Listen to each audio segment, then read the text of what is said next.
This episode is brought to you by my friend Rebecca Walser, a financial expert who can help you protect your wealth. Book your free call with her team by going to friendofdinesh.com. That's friendofdinesh.com. Coming up, I'll reveal how the illegal swarm across the border represents perhaps the greatest threat to this country in the last 2 decades. I'll come to the defense of Elon Musk and his appointment of Linda Yaccarino as the new Twitter CEO. Entrepreneur Amy Sterner Nelson joins me. We're going to talk about how online giant Amazon colluded with the FBI to frame her husband and destroy her family.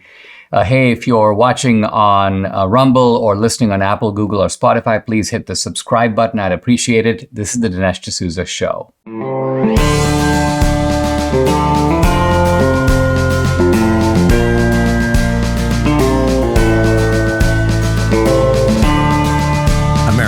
Needs this voice. The times are crazy. In a time of confusion, division, and lies, we need a brave voice of reason, understanding, and truth. This is the Dinesh D'Souza Podcast. I guess it was almost a decade ago when Barack Obama, upon his election, or whether it's his re-election, I don't remember, talked about the fact that we begin now the work, he said, of remaking America. And there are many ways to remake America, and America has to some degree been remade, not in a good way, I would say, over the past decade. In fact, there are all kinds of things that were unfamiliar in America. The routine practices of censorship, the targeting of political opponents, all of this has become normalized. Education as nothing more than an engine of propaganda. There was always some of that, but the degree of that, the attempt to sexualize children and subject them to a kind of relentless propaganda of perversity, again, all of this is new. But there's also another way to remake America, and that is to remake the population of America, to change the composition of America. And that is going on in stark and almost eerie way now at the southern border. Yes, it is an invasion, but it's not a Mexican invasion. In fact, it's an invasion of people from all over the world. The world is showing up at our southern border. Afghans are showing up, and Iranians are showing up, and Chinese, people from all over Latin and South America, Venezuelans are coming in droves. This is really unprecedented. I've never seen in 35 years I've been in America, the flagrant disregard of our immigration laws. And what makes the whole thing even scarier is no one seems to be really doing anything about it. I mean, yeah, I'll see John Cornyn on Fox News and Ted Cruz is down at the border. But, you know, when Trump did things, Democrats would immediately try to block him. They'd go to some sympathetic judge who would issue an injunction. You can't do this. You can't build a border wall. And Trump would then have to fight that case and get around that obstacle. And in the meantime, the whole thing would be stopped. For some reason, our side is not good at stopping them. We complain about it, we deplore it, we make threats about it, but we aren't able to actually stop it. And so the Biden open border, the porous border, continues. Now, there was a case, it was taken before a judge, but all that the judge said is, hey, listen, you cannot let these people into the country without giving them a court date. Whoop-de-doo. And so the Biden administration realized, well, listen, even though the system is jammed, it's clogged, it's overrun, let's just give them ridiculously distant court dates. Court dates in 2025, 2026. I saw one guy getting a court date in 2027. So in the meantime, it's one thing if you said, hey, go home, come back in 2027 for your court date. That would at least be a sensible thing to do. But to say that you can stay in the country, you now just hold this little sheet of paper which has your court date stamped on it. And so what we're doing is we're creating a complete wreck of our sovereignty and a wreck of the country. And this is done now. This is being done at the same time that the people doing it are denying they're doing it. And so I've seen Joe Biden say, I've seen Kamala Harris say, I've seen Mayorkas say, oh no, the border's not open. Oh, no, the number of people is down. Down? Really? It's down? What they do, and this is kind of a clever way, dishonest but clever way of doing these things and pretending you're not doing them. You set an expectation. We expect a surge at the border, and then you go, well, the actual number of people is below what we expected, and so it's down compared to our estimates. It's kind of like saying, I expected to be raped, but I was merely assaulted. I expected to be killed, but all they did was take all my money. And so you act as if that is now some kind of a small victory. Why? Because you're measuring yourself against your own expectations. I've seen headlines that basically go, there is a surge at the border, but it's all under control. There hasn't been chaos. And this is the media trying to reassure the American people that what is going on in front of their eyes, you have to look at social media, you can see all the videos. You can also look at the things that are being said by the Border Patrol Union. They are aghast. I can't imagine how traumatic it must be to be a Border Patrol agent where your job is to secure the border and your own bosses are telling you, not only telling you not to do that, but they're measuring your effectiveness by how well you don't do that. So it's almost like a cop who's now gets promotions because he doesn't catch the criminals. And that's what's going on at the border. Debbie and I are a little, we're moved by seeing some of the human tragedy. Women struggling across water with kids. Your heart goes out to them. And I don't blame the illegals. Debbie's like, well, they do know they're breaking the law. Well, what do you mean how can you say someone's breaking the law when the other side is in a sense letting you in, giving you a paper saying show up in 2027? In other words, the prime malefactor here, the evil goes right to Biden. This is a manufactured crisis, and it's a crisis with long-term implications. We're going to see homeless encampments, not just in the border towns, which are already being ruined, but spreading out into other cities. Republicans are fighting back by saying, okay, I'm going to send some buses to Kamala Harris's house. I'm going to send some buses to New York and DC, and those places are recoiling. I saw that Adams, the mayor of New York, is now asking a judge to remove New York as a sanctuary city because he doesn't want, because we are a sanctuary city, you've got to welcome all the illegals. He goes, well, we never expected this. We're not ready for this. So Democrats, they're all for it until they have to deal with it, and then they don't want to deal with it. So, but the impact on places like Texas is huge. I'll talk in the next segment about Texas's own response, but I fear that this is going to have a long-term impact on this country, not just in terms of homelessness, also in terms of crime. Who knows how many terrorists we're letting into the border? People are coming in from Iran, China. Look at them. They're able-bodied males, generally in their 20s and 30s. It's not unreasonable that at least some of them would be really bad guys. Former President Trump recently issued a warning from Mar-a-Lago, quote, "Our currency is crashing and will soon no longer be the world standard, which will be our greatest defeat, frankly, in 200 years," end quote. Now, some experts believe there are serious threats to the future value of the U.S. dollar because of inflation, deficit spending, and our increasing national debt. One asset that has withstood famine, wars, and economic upheaval dating back to biblical times is gold. And you can own it in a tax-sheltered retirement account with the help of Birch Gold. Birch Gold will help you convert an existing IRA or 401k, maybe from a previous employer, into an IRA in gold. And the best part, you don't pay a penny out of pocket. So get started by texting Dinesh to 989898. Think about this. In March of this year, when the banks faltered, the stock market faltered, gold surged. Birch Gold can help you find out how to protect your savings with gold. Birch Gold has an A+ rating with the Better Business Bureau, thousands of happy customers. So go ahead, text Dinesh to 989898. You'll get a free information kit on gold to get you started. Again, text Dinesh to 989898. I'd like to focus on the border crisis by looking at its impact on the state of Texas, which seems to be getting the worst brunt of it. Now, a little part of me is looks at what's happening down in the Rio Grande Valley, looks what happens on the southern border of Texas.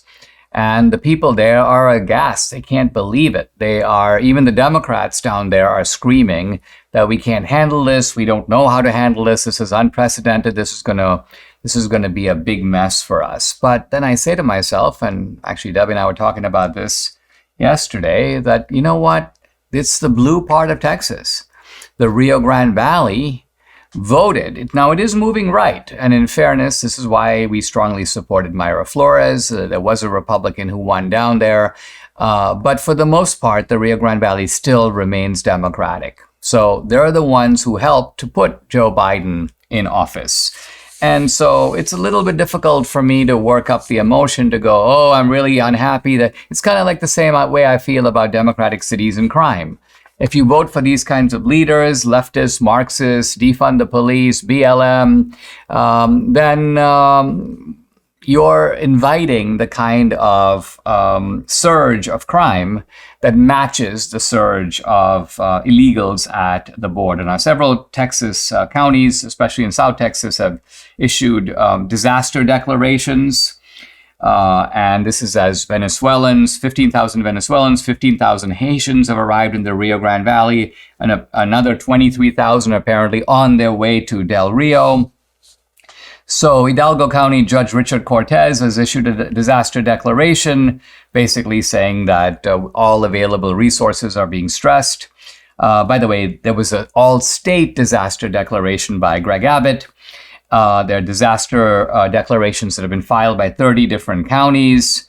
And apparently the Mexican government is saying that another 10,000 people are in Reynosa, Tamaulipas, Mexico, waiting to cross. Over in Cameron County, Judge Eddie Trevino, he goes, the surge of individuals unlawfully crossing the Texas-Mexico border poses an imminent threat of disaster for Texas counties. Brownsville issued a disaster declaration. And Del Rio is also bracing for impact. Now, I will say that Abbott, the governor of Texas, has been doing a lot more. Now, there are conservatives who have faulted Abbott for not doing more up to this point. But Abbott has mobilized the National Guard. The National Guard is down at the border. They are blocking a lot of people from coming through. And so you seem to have a sort of a standoff between the Texas National Guard on the one hand and federal immigration authorities on the other. It's almost like you've got this big gate, and the Texas people are trying to close the gate, and the Biden people are trying to open the gate.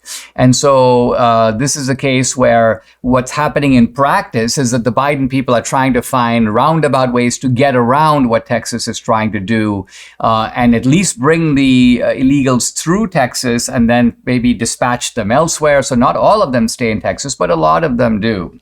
Now, here's Governor Abbott. He says Texas is, quote, being overrun by our own federal government. Texas is being undermined by our federal government and our efforts to secure the border.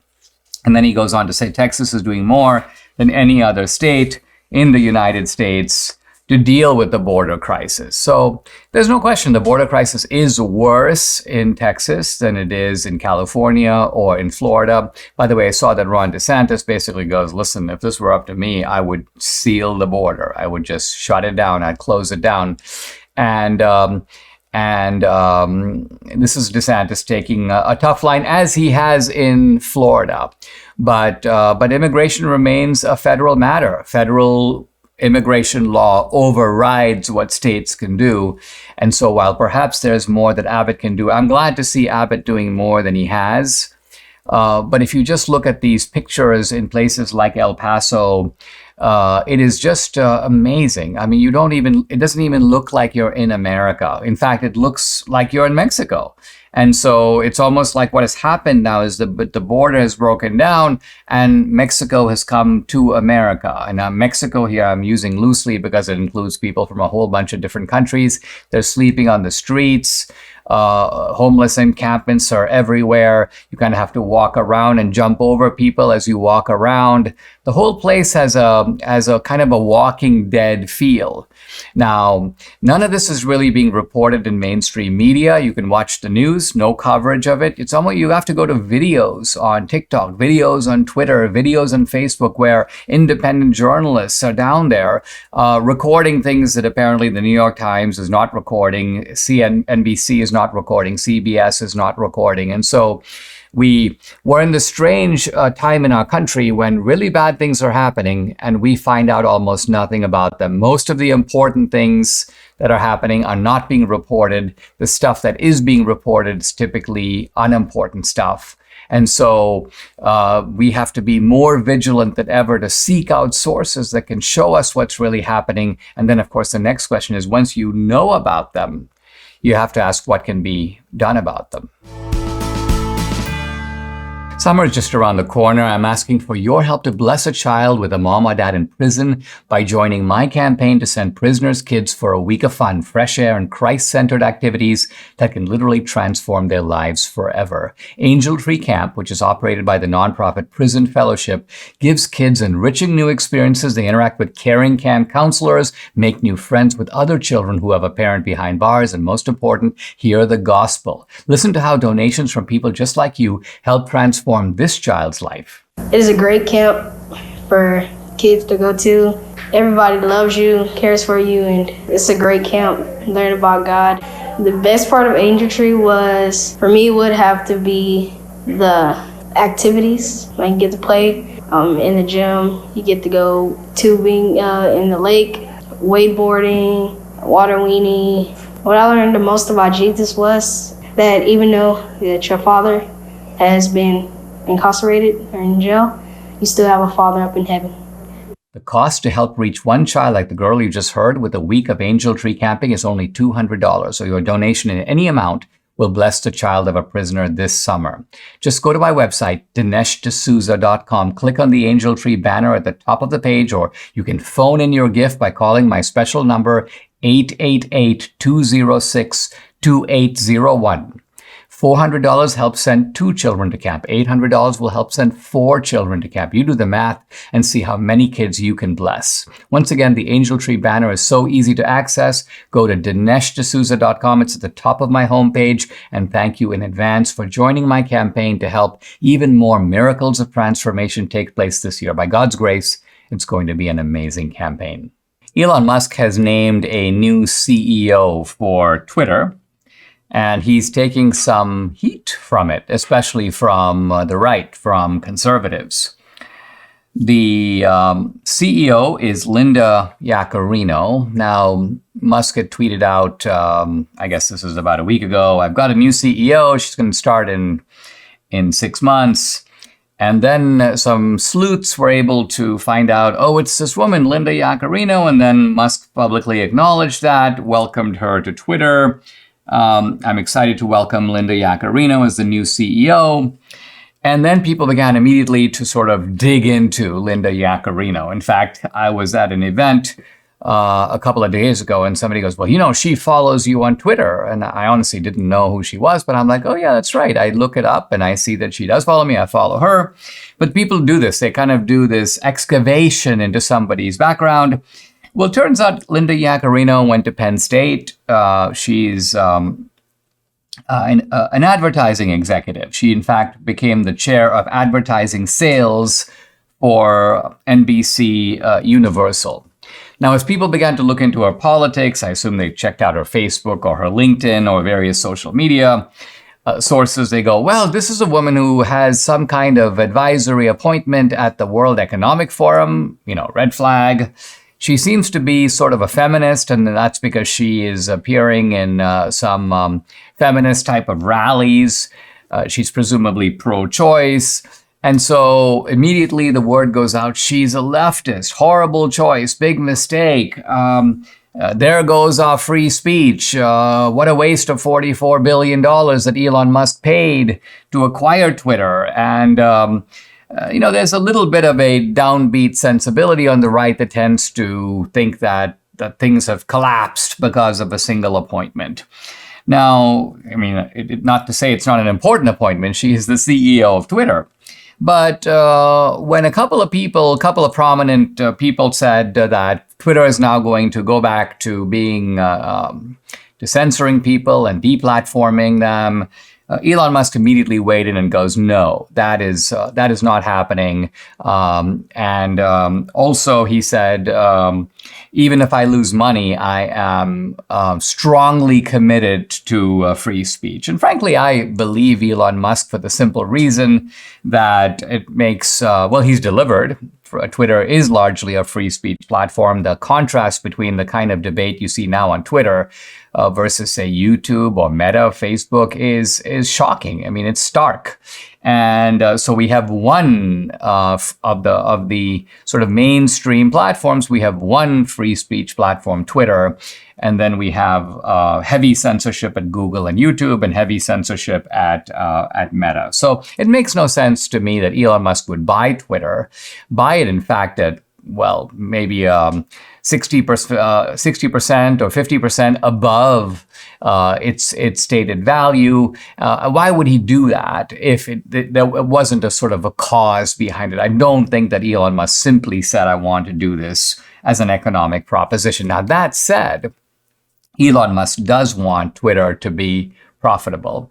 He does want to turn it around economically. All the waste at Twitter, the fact that people weren't even coming into work, they would cook all these meals, nobody would eat them, they would make all these stupid sculptures. I mean, it looks like the two Indians, Parag Agarwal and Vijaya Gadde, were just running the place as a socialist paradise and really doing it with other people's money.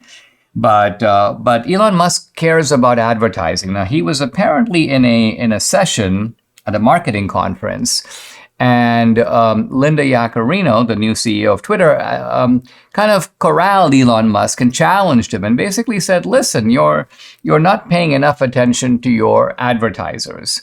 Advertisers obviously are going to be a key a source of revenue for Twitter, and you need to listen to advertisers. I don't think she was specifically talking about censorship, but she was talking about how to make the platform better, how to make it so that people who are using the platform are also able to buy the products, make it easier to connect to basically to a point of sale. And it looks like Elon Musk said, these are all really good ideas. It's important to remember that Linda Yaccarino is not being brought on Twitter to do content moderation or any of that.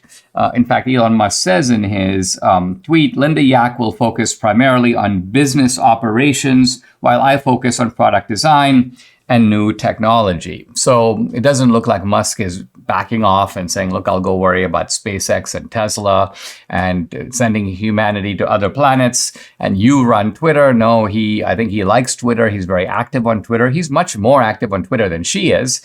She actually admits that she has been, in fact, I looked at her Twitter and some of it's just about like the Kentucky Derby or some kind of advertising conference or even just the marketing of products. She's very interested in pop culture and how products are marketed. So I'm not really giving up on Twitter by any means. In fact, I'm not even worried at this point about Twitter. I don't deny that Linda Yaccarino may be a leftist of some sort, but it seems like she's a leftist that Elon Musk has impressed upon the importance of protecting free speech. And I think if she doesn't do it, I suspect her tenure at Twitter will be short-lived.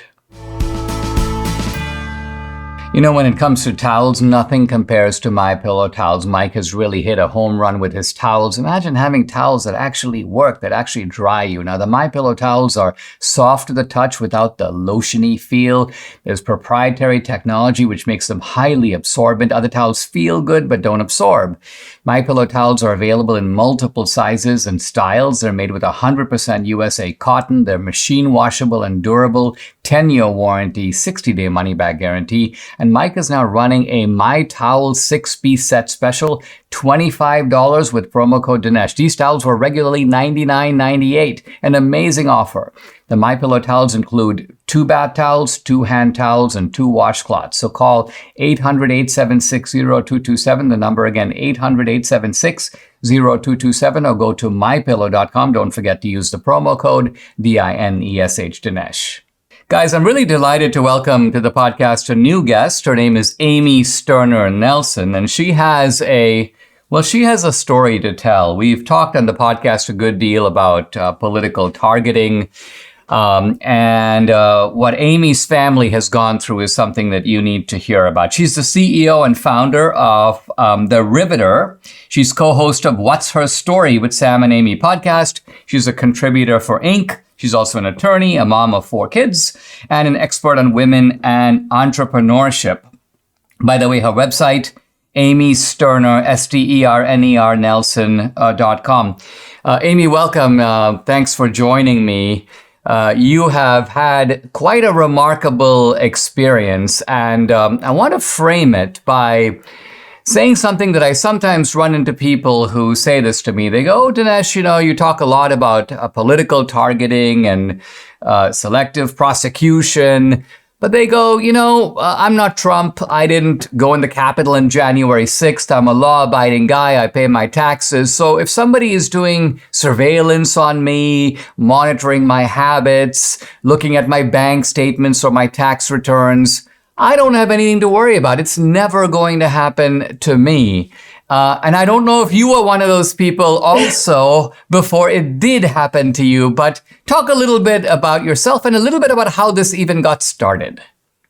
Yeah, so, I was actually very involved in politics before this got started, but my husband completely stayed out of politics and thought, I'm a businessman, I'll live my life, and this is what I'm concerned about. But what we've lived through shows that government institutions can be weaponized, not just by political parties, but by corporations. My husband worked for Amazon Web Services for 8 years. That is the division of Amazon that builds the internet, because the internet lives not in an actual cloud, but here on Earth in big data centers, which are really big buildings. And my husband worked in real estate. After my husband left Amazon in 2019, Amazon broke a contract with one of their business partners. And it was a very strange contract, and it was related to data centers. And per the terms of the contract, the only way that Amazon could break the contract and not be liable for $100 million in damages was if they could prove that the real estate developer would be convicted of a felony or pled guilty to a felony crime. So the day after Amazon broke that contract, they had their very first meeting with the Department of Justice. Amazon hired a former federal prosecutor from the Eastern District of Virginia to lobby his former colleagues to secure felony charges against a real estate developer. And they alleged that the real estate developer paid kickbacks to my husband in order for my husband to steer deals to the real estate developer. This didn't happen. A succinct way of putting it is that a man who made money from the real estate developer, it was not Amazon's money, in a perfectly legal way, lawyered by lots of lawyers, later invested in my husband's new real estate development business that he operated after he left Amazon. Setting aside that my husband could not even steer a deal at Amazon because he had no authority to approve any contract. For us, the Department of Justice not the Department of Justice, FBI agents knocked on our door early one morning at the beginning of the pandemic and told my husband that they believed he had committed a crime. He was told he was he was under investigation. And 6 weeks later, the government used civil forfeiture to seize all of our bank accounts. My husband was not then, nor has he ever been charged with a crime. But the government engaged in this campaign really at Amazon's urging to seize our assets, they raided our home with a search warrant. And for many years, my husband was under investigation. The government held our bank accounts for 21 months. And they didn't just freeze our assets, they literally took them. And we had 4 little girls, and they took every dollar we had. And for 21 months, we could do nothing. During that period of time, when Amazon knew the DOJ had seized our money, Amazon then sued my husband in civil court, trying to prove a crime in civil court. We got our money back in February of 2022, but not before we had to sell our home, liquidate our retirement, move in with family. I suffered repercussions career-wise from it, as did my husband. My husband lost all of his real estate development work. And last month, fortunately, the judge in the civil case threw out most of Amazon's claims, saying that my husband did not even breach his employment contract. And Dinesh, the thing is, Amazon had hid my husband's employment contract in post-employment non-compete from the government. They misrepresented their code of conduct. They literally created this criminal theory just by saying something happened without explaining anything to the government. And the government acted on it. And, if we hadn't had the wherewithal to fight, if we hadn't been able to make more money because we're both professionals, if we didn't have family that would help us, what would have happened to my husband? Would he have been charged with a crime? Would he have had to give up and plead guilty to something that didn't happen because he had no other choice? I wonder how many people Amazon has done this to. Amy, let's take a pause. When we come back, I'm going to put your story into a little bit of slow motion because there are interesting concepts here. You mentioned civil forfeiture, for example. Let's come back and revisit these and what gives the government the power to do these kinds of things. We'll be right back.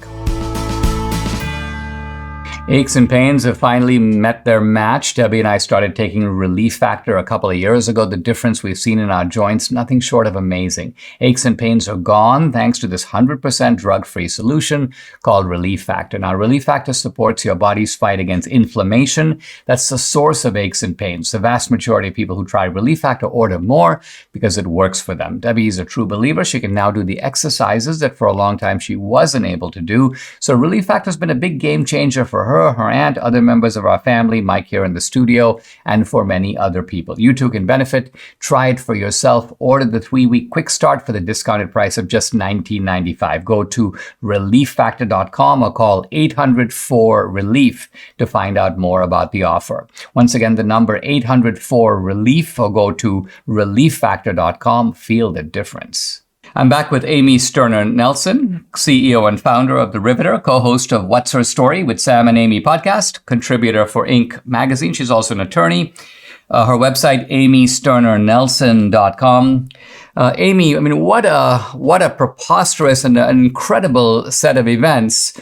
You've got Amazon, this sort of online retail giant, and I think we can fairly assume, and you probably know very well, these kinds of corporations they're like small nations, aren't they? I mean, when you look at the resources at their command, you look at the amount of money that's involved. I mean, Amazon's not the only one. Google has huge resources. So you're dealing with companies that operate on a national and sometimes transnational basis.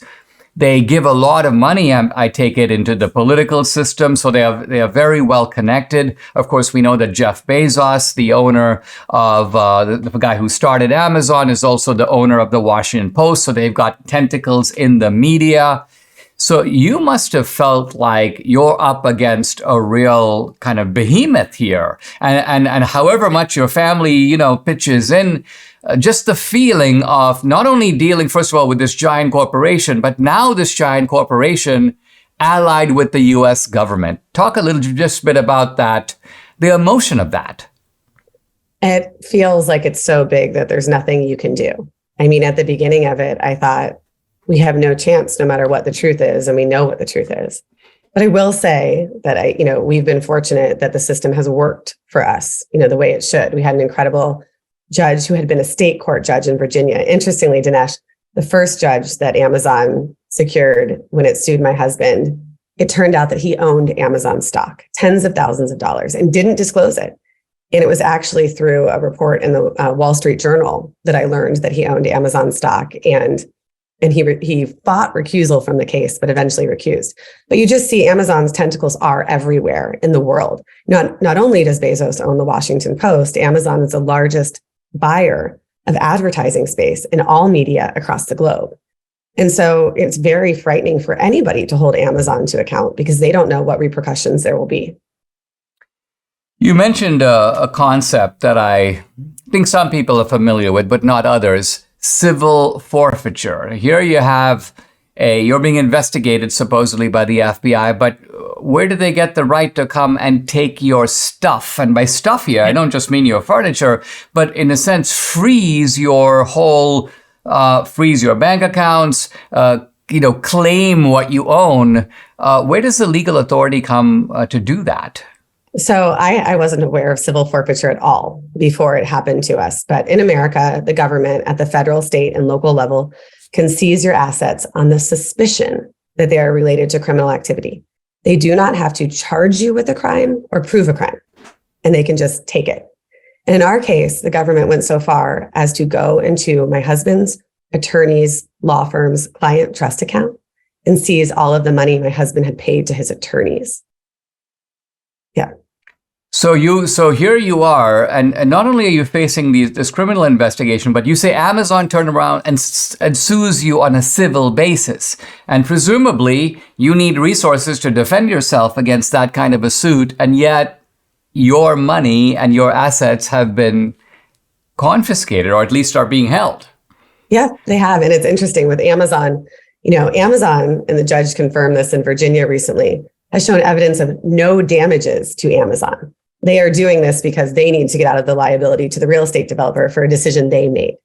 But Amazon has spent tens of millions of dollars on this legal crusade against my family, against the real estate developer. And for us, when they seized all of our assets, in order to fight, like, we had to sell everything we had and work really hard to make money. I mean, eventually there was a point where I had to move away from my 4 little girls who were under the age of 6 to take a job, to pay lawyers and support my family. I had to go live in another state. It's been devastating. You were vindicated, and in that, as you say, the charges were eventually thrown out. I assume or at least, I don't know if the civil case is still proceeding. Where does it stand now? Well, he was actually never charged with anything, which is the craziest part of all of this. Despite everything, my husband was never charged with the crime. So this all happened just on the suspicion of a crime. And in the civil case, the judge threw out Amazon's racketeering claims. They said no fraud occurred, and they said my husband did not even violate his employment contract. There's one claim remaining in the civil case, and that will go to trial in October. It's called tortious interference with business expectancy. But I mean, setting aside, like, the federal judge said there was no breach of employment contract. And for Amazon to be able to do what it did, and for us to spend 3 years fighting that, it could really happen to anyone, and it's terrifying. Let's take a pause. When we come back, let's talk about the wider implications of what happened to Amy Sterner Nelson and her family. Debbie and I started eating better this year. We've lost weight, but foods we can't seem to eat enough of, and it's a requirement, are veggies and fiber. Now, what better way to get all your fruits and veggies plus fiber than with Balance of Nature? Balance of Nature fiber and spice right here. It's a proprietary blend of 12 spices for digestive health. The intense flavors and deep colors of spices are the most condensed whole food source of phytonutrition available. It's recommended to be paired with this, their star product, fruits and veggies in a capsule. So easy. Select the whole health system for the best price. Start your journey to better health right now. Take advantage of Balance of Nature's great offer, $25 off plus free fiber and spice with your first preferred order of fruits and veggies when you use discount code AMERICA. The offer can end at any time, so call now. Call 800-246-8751. That's 800-246-8751, or go to balanceofnature.com. Use discount code AMERICA. I'm back with Amy Sterner Nelson, her website, amysternernelson.com. We're talking about Amazon, and we're talking about the FBI. Amy, do you think that you have gotten your life back? Or, sometimes people who go through this go, hey, listen, once they make all these charges against you, whether or not they file them, it's very difficult to be a normal person again. Are you living a normal life now? And also, is there some way that you can turn around and hold Amazon to account or hold the government to account? So we actually had to agree not to sue the government in order to get our money back from the civil forfeiture.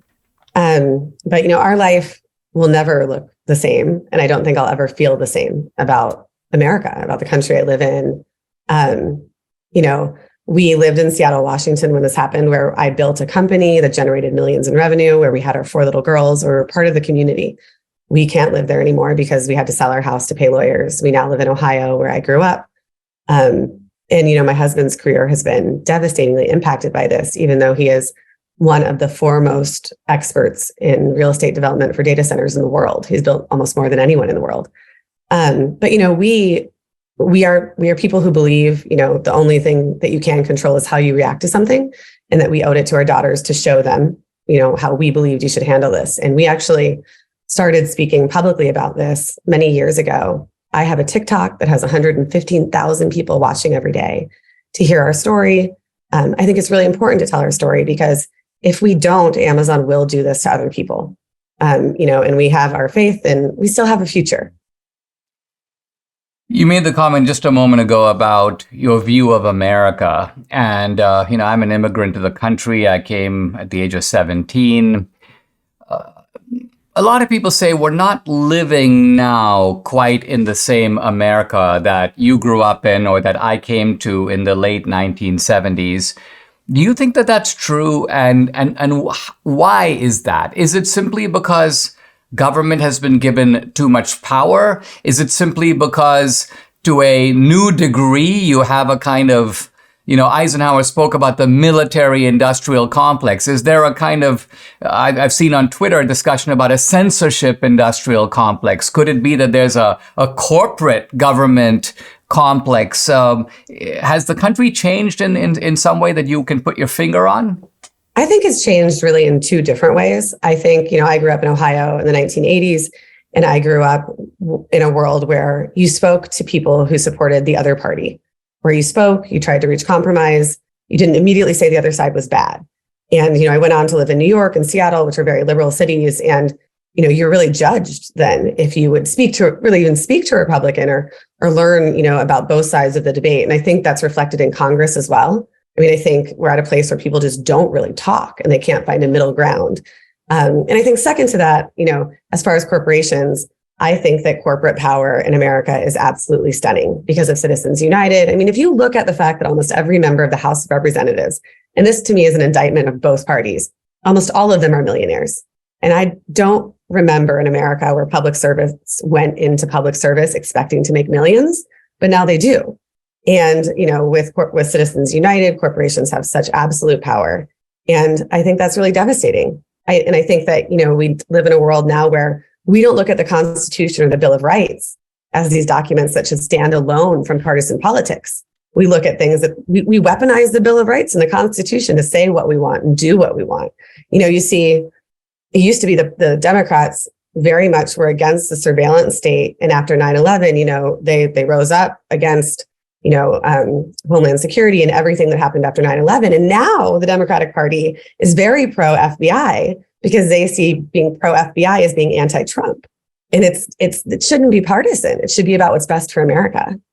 And I also remember thinking back to the 60s and 70s, the idea that, you'd have people on the left advocating for stronger government, but their rationale was that we need stronger government to keep a check on these giant corporations that are going to do things mainly based upon their selfish interests. So I find it really odd that what you now seem to have is this corporate governmental alliance, whether it comes to sort of, woke sensibilities, whether it comes to censorship, the kind of hand in hand in which digital platforms will work, for example, with government agencies.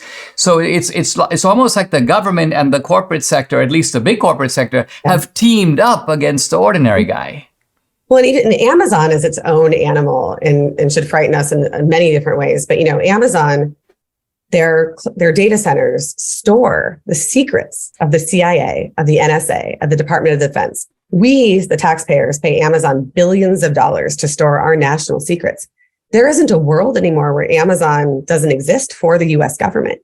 And that seems wrong to me, particularly when Amazon is hiring hundreds of former federal prosecutors and FBI agents for reasons I don't quite understand. That alone could make a separate investigation as to why they would want to do that. So Amy Stern and Nelson, thank you very much for joining me. What an eye-opening account, and I appreciate it. Thank you for having me. I'm continuing my critique of the Darwinian or evolutionary explanation for human generosity, human kindness, human altruism. And according to the evolutionary explanation, the reason we're kind to people, the reason we're generous, the reason we even make sacrifices is that these people are genetically close to us. They share our genes. Or, explanation number two, it's what is sometimes called reciprocal altruism. We do a favor to someone, but we expect them to do a favor for us. So ultimately, our motive is self-interested and not truly altruistic. Now, let's take these explanations and match them up against an example. I'm going to tell you the story of a Catholic priest. His name is Maximilian Kolbe, Kolbe. He was imprisoned in a Nazi concentration camp for his anti-Nazi activities. Now, one day, the Nazis came around and said, listen, we're going to execute one prisoner every day. And they would choose one person from the group and they would be let off to be executed. Now, one of the first persons they selected was a man who pleaded for his life. And he said, hey, please don't take me. Please don't kill me. I have a wife. I have children. They're dependent on me. I need to live in order to take care of them. So just as the Nazis were about to drag him from the room, the priest, Maximilian Kolbe, stood up and said, I don't have a family, take me in his place. And the Nazis were a little confused and a little flustered. But the priest was very insistent. He's like, no, take me. And the man was also uncomprehending. He just couldn't understand how someone would do this. And the priest said, hey, listen, I don't have a family. I'm old. I won't be missed. And so the Nazis agreed. And the priest was sent to his death. The man whose place he took survived the war and returned to his family. Now, where is the Darwinian explanation for Maximilian Kolbe's sacrifice? It does not exist. Here's Ernst Mayr, a leading evolutionary biologist. He admits, quote, altruism towards strangers is a behavior not supported by natural selection. So in other words, let's think about it. The priest Maximilian Kolbe is in no way related to this man. The man is a total stranger. So you can't say, oh, they have the same genes. They don't have the same genes. Nor is reciprocal altruism a decent explanation. It's not like Maximilian Kolbe goes, well, listen, I'll do this for you, but I expect you to do something for me. No, he expected nothing in return, and he got nothing in return. So the point here is that the Darwinian project is a good explanation for the guiding motor of self-interest. But it is the essence of morality to operate against self-interest. If morality is nothing more than self-interest, you don't even need the term morality. In fact, you don't need to instruct people to do anything. Now, you ought to do this, you ought to do that. No, because people will act in their self-interest anyway. The whole point of morality is that you are doing what you ought to do, not what you are inclined to do or disposed to do or what is in your interest to do. Morality is described in the language of duty. And duty is something that we're obliged or obligated to do whether we want to or not, whether it benefits us or not. C.S. Lewis has a very good example that helps to reinforce this point. He goes, hey, you're walking on the riverbank. You hear the screams of someone who's drowning. Now, you're not a good swimmer, and the fellow is not your relative. He's actually nothing to you. Now, the evolutionary biologist might go, well, if you have a bunch of your brothers and they're drowning, well, you might jump in because each of them has half your genes. Or if a bunch of relatives are on a boat and the boat is sinking, you might jump in because, hey, listen, you're still trying to get your genes as present in your relatives to go on to the next generation. But in this case, the drowning man is not related to you. Kin selection is not involved. And by the way, neither is reciprocal altruism, because there's no reason to think if I risk my life for him, he's going to somehow risk his life for me. That makes absolutely no sense. And yet, says C.S. Lewis, there's a little voice inside your head that says you should jump into the water and you should try to save that man's life. Now, some Darwinian thinkers have to, they've got to figure this out. They've got to explain this. And they can't say, well, you're acting for the good of society, because frankly, only an altruistic person cares about the good of society. If you're truly self-interested, if you only want to get your genes into the next generation, or if you only want to do favors for people who can do favors for you, why should the good of society matter? Now, you could say that human beings have a herd instinct, a kind of natural inclination that is just almost a fellow feeling. Some people would say that's going to make you disposed to help. There's a certain kindness that is present in human nature. And Lewis even admits this. I don't really know why he does, but let's say that he gives into this. C.S. Lewis says, okay, so let's say we have this instinct to help people. That's fellow feeling. But we also have an instinct of self-preservation. So you've got two instincts that are pushing against each other. And then, says Lewis, and this is his key point, a third voice distinct from both, distinct from the first and from the second, enters the picture. And this is the voice that says you ought to help. It speaks gently, but with a kind of unmistakable firmness. It says you should listen to the good inclination that says help and ignore the selfish inclination that says don't help. And then, says Lewis, this is the hidden call of conscience. I'll pick up this topic tomorrow, but what I'm getting at here is that morality is this sort of independent sound that is within ourselves that cannot be reduced to instinct. In fact, militates very often against instinct, or to put it somewhat differently, chooses the instinct that says, do the right thing. Subscribe to the Dinesh D'Souza podcast on Apple, Google, and Spotify, or watch on Rumble, YouTube, and SalemNow.com.